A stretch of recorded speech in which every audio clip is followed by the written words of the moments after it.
একদিন মায়ার নবী মুহাম্মদ সাল্লাল্লাহু আলাইহি ওয়াসাল্লাম একটি জঙ্গলের পাশ দিয়ে হেঁটে যাচ্ছিলেন। হঠাৎ নবীজি দেখতে পেলেন এক ইহুদি একটি মা হরিণকে শিকার করে শক্ত করে বেঁধে রেখেছে। দয়ার নবীকে দেখা মাত্রই হরিণটি রোনাজারি শুরু করল এবং মানুষের ভাষায় বলে উঠল, ইয়া রাসূলাল্লাহ, ইয়া হাবিবাল্লাহ, আজ সকালে আমি আমার বাচ্চাদের বাসায় রেখে খাবারের সন্ধানে বের হয়েছিলাম। হরিণটি বলল, হে আল্লাহর নবী, ওই সময় এই ইহুদি আমার সামনে আসে এবং আমাকে বন্দী করে ফেলে। সকাল থেকে আমি এখানে বন্দী। ইয়া রাসূলাল্লাহ, আমার ছোট ছোট দুধের বাচ্চা আছে, তারা আজ সারাদিন কিছুই খায়নি। আমাকে না পেয়ে তারা হয়তো অস্থির হয়ে পড়েছে, পিপাসায় তাদের বুক ফেটে যাচ্ছে। হরিণটি আকুতি জানিয়ে বলল, ওগো আল্লাহর হাবিব, আমি শেষবারের মতো আমার সন্তানদের সাথে দেখা করতে চাই এবং তাদের দুধ খাওয়াতে চাই। দয়া করে আপনি এর একটা ব্যবস্থা করে দিন। হরিণের এই করুণ আর্জি শুনে দয়াল নবীর অন্তর কেঁদে উঠল। তিনি ইহুদিকে ডেকে বললেন, হে ইহুদি, তুমি কেন এই অবলা প্রাণীটিকে আটকে রেখেছ? ইহুদি উত্তর দিল, আমি একে শিকার করেছি, আর বনের প্রাণী শিকার করা তো আমার অধিকার, তাই আমি একে ছাড়ব না। নবীজি বললেন, তুমি কি দেখতে পাচ্ছ না এটি একটি মা হরিণ? এর স্তন দুধে পরিপূর্ণ, এর বাচ্চারা না খেয়ে কষ্ট পাচ্ছে, তুমি একে একবার সুযোগ দাও। ইহুদি অবজ্ঞার সাথে বলল, আমি এত কষ্ট করে ধরলাম আর আপনার কথাই ছেড়ে দেব? একবার ছেড়ে দিলে কি বনের হরিণ আর ফিরে আসে? তখন বিশ্বনবী বললেন, তুমি একে ছেড়ে দাও, আমি জামিন হচ্ছি, সে তার বাচ্চাদের দুধ খাইয়ে আবার তোমার কাছে ফিরে আসবে। ইহুদি বিদ্রুপ করে বলল, বনের হরিণ কি আপনার বাপদাদার সম্পদ যে ফিরে আসবে? শিকার করা প্রাণী ফিরে আসার কি কোনো নজির আছে?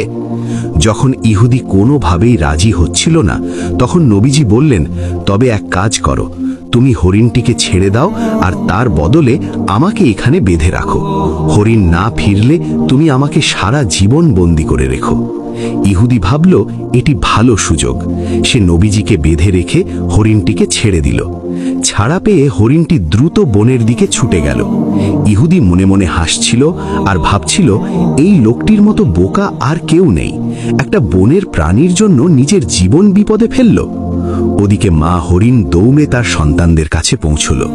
বাচ্চারা তাকে দেখে বলল, আম্মাজান, আজ কেন এত দেরি হলো? আমরা আপনার জন্য অপেক্ষা করতে করতে ক্লান্ত হয়ে পড়েছি। মা হরিণ চোখের পানি ছেড়ে বলল, ওরে আমার কলিজার টুকরা সন্তানরা, তোমরা তাড়াতাড়ি শেষবারের মতো আমার দুধ পান করে নাও, কারণ হয়তো তোমাদের সাথে আর কোনো দিন দেখা হবে না। বাচ্চারা অবাক হয়ে কারণ জানতে চাইলে মা হরিণ পুরো ঘটনা খুলে বলল। সে বলল, মায়ার নবী মুহাম্মদ সাল্লাল্লাহু আলাইহি ওয়াসাল্লাম নিজের জীবন বন্ধক রেখে আমাকে তোমাদের কাছে পাঠিয়েছেন। ওই নিষ্ঠুর ইহুদি এখন আমার নবীকে বেঁধে রেখেছে।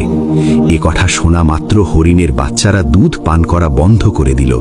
তারা বলল, আম্মাজান, আপনি কি বলছেন? মায়ার নবী বন্দী আর আমরা দুধ পান করব? এটা অসম্ভব। চলুন, আমরাও আপনার সাথে যাব। নবীজির সামান্য কষ্টও আমরা সহ্য করতে পারবো না। কিছুক্ষণ পর ইহুদি দেখল বনের ভেতর থেকে কেবল সেই মা হরিণই নয়, তার সাথে ছোট ছোট বাচ্চাগুলোও দৌড়ে আসছে। এই দৃশ্য দেখে ইহুদি থমকে গেল। হরিণটি নবীজির সামনে এসে ক্ষমা চেয়ে বলল, ইয়া রাসূলাল্লাহ, আমার আসতে দেরি হওয়ায় আপনি কষ্ট পেয়েছেন, আমাকে ক্ষমা করুন। নবীজি ইহুদিকে বললেন, হে ইহুদি, এখন তো বিশ্বাস হলো, এই নাও তোমার শিকার, সাথে তার বাচ্চাদেরও নিয়ে এসেছে। ইহুদির পাথর মন এক মুহূর্তেই গলে গেল। সে চিৎকার করে বলে উঠল, ইয়া রাসূলাল্লাহ, বনের পশু পাখিও যার মায়া বোঝে, তিনি অবশ্যই আল্লাহর সত্য নবী। আমাকে আর হরিণ দিতে হবে না, আপনি আমাকে কালেমা পড়িয়ে মুসলমান করে দিন। সুবহানাল্লাহ। নবীজির দয়ায় এক ইহুদি ইসলামের ছায়াতলে আশ্রয় পেল। এমনই আরেক দিনের ঘটনা। নবীজি সাহাবীদের নিয়ে বসে আছেন, এমন সময় এক বেদুইন সেখানে এলো। তার হাতে ছিল একটি শিকার করা গুই সাপ। বেদুইন জিজ্ঞেস করল, ইনি কে?